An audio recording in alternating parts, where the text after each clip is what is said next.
ಸಖತ್ ಖಾರ ಬಣ್ಣ ಮತ್ತು ರುಚಿ ಆಚಿ ಚಿಲ್ಲಿ ಪೌಡರ್.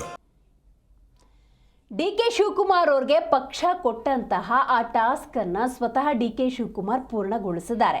ಇನ್ನು 2.5 ವರ್ಷ ಸಿಎಂ ಆಗಿ ಸಿದ್ದರಾಮಯ್ಯನವರು ತಮ್ಮ ಅವಧಿಯನ್ನ ಪೂರ್ಣಗೊಳಿಸಿದ್ದಾರೆ. ಪಕ್ಷ ಡಿಕೆ ಶಿವಕುಮಾರ್ ಅವರಿಗೆ ಒಂದು ಟಾಸ್ಕ್ ಅನ್ನ ಕೊಟ್ಟಿತ್ತು, ಅದನ್ನ ಸ್ವತಃ ಡಿಕೆ ಶಿವಕುಮಾರ್ ಪೂರ್ಣಗೊಳಿಸಿದ್ದಾರೆ. 2.5 ವರ್ಷ ಸಿಎಂ ಆಗಿ ಸಿದ್ದರಾಮಯ್ಯನವರು ಕೂಡ ತಮ್ಮ ಅಧಿಕಾರವನ್ನು ಚಲಾಯಿಸಿದ್ದಾರೆ. ಡಿಕೆ ಶಿವಕುಮಾರ್ಗೆ ಸಿಎಂ ಸ್ಥಾನವನ್ನ ಬಿಟ್ಟು ಕೊಡುವಂತೆ ಮನವಿ. ಡಿಕೆ ಶಿವಕುಮಾರ್ ಅವರಿಗೆ ಸಿಎಂ ಮಾಡಿದ್ರೆ ಮುಂದೆ ಕಾಂಗ್ರೆಸ್ ಬರುತ್ತೆ, ಇಲ್ಲಾಂದ್ರೆ ಮುಂದಿನ ದಿನಗಳಲ್ಲಿ ಕರ್ನಾಟಕದಲ್ಲಿ ಕಾಂಗ್ರೆಸ್ ಭವಿಷ್ಯ ಅತಂತ್ರವಾಗುತ್ತೆ. ಒಕ್ಕಲಿಗ ಸಂಘದಿಂದ ಡಿಕೆ ಶಿವಕುಮಾರ್ ಅವರಿಗೆ ಸಿಎಂ ಸ್ಥಾನವನ್ನ ಕೊಡಬೇಕು ಅನ್ನುವಂಥ ಪಟ್ಟು ಹೆಚ್ಚಾಗಿದೆ.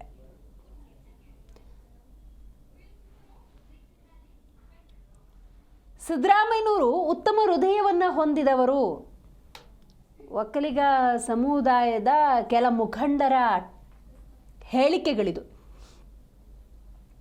ಸಿದ್ದರಾಮಯ್ಯನವರ ಹೃದಯ ಉತ್ತಮ ಹೃದಯವನ್ನು ಹೊಂದಿದವರು.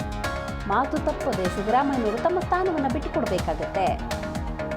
ಈ ಹಿಂದೆ ಮಾತು ತಪ್ಪಿದ್ದಕ್ಕೆ ಏನಾಯಿತು ಅಂತ ಗೊತ್ತಿದೆ ಅಲ್ವಾ?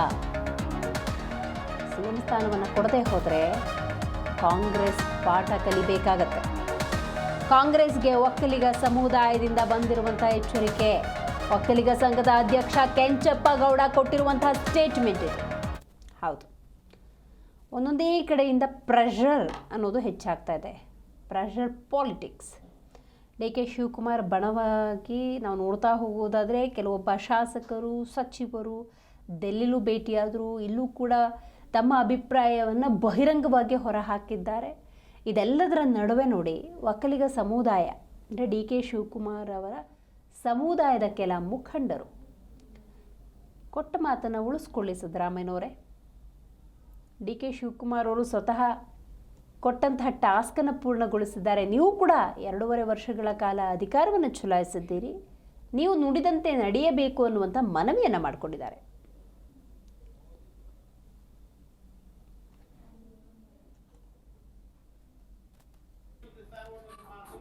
ಕಾಂಗ್ರೆಸ್ ಪಕ್ಷದವರು ಆ ಪಕ್ಷ ಇವತ್ತು ಅಧಿಕಾರಕ್ಕೆ ಬರಬೇಕಾದ್ರೆ ನಾವು ನಮ್ಮ ಜನಾಂಗದವರಿಗೆ ಒಂದು ಮೆಸೇಜ್ ಅನ್ನ ಕೊಟ್ವಿ. ಏನು ಹಿಂದೆ ಈಗ ಕೆಲಸ ಮಾಡಿದ್ದಾರೆ. ಅವರು ರಾಜ್ಯಸಭೆ ಮಾಡಲಿ, ಬೇರೆ ರಾಜ್ಯಗಳಲ್ಲಿ ಚುನಾವಣೆ ಆಗಲಿ ಮತ್ತು ಉಪಚುನಾವಣೆಗಳಾಗಲಿ ಎಲ್ಲ ಒಕ್ಕಟ್ಟಿನಿಂದ ಸಹ ಕೆಲಸ ಮಾಡಿದ್ದಾರೆ. ಆದ್ರಿಂದ ಅವರಿಗೆ ನಿಮ್ಮ ಮುಂದಿನ ದಿನದಲ್ಲಿ ಕಾಂಗ್ರೆಸ್ ಪಕ್ಷ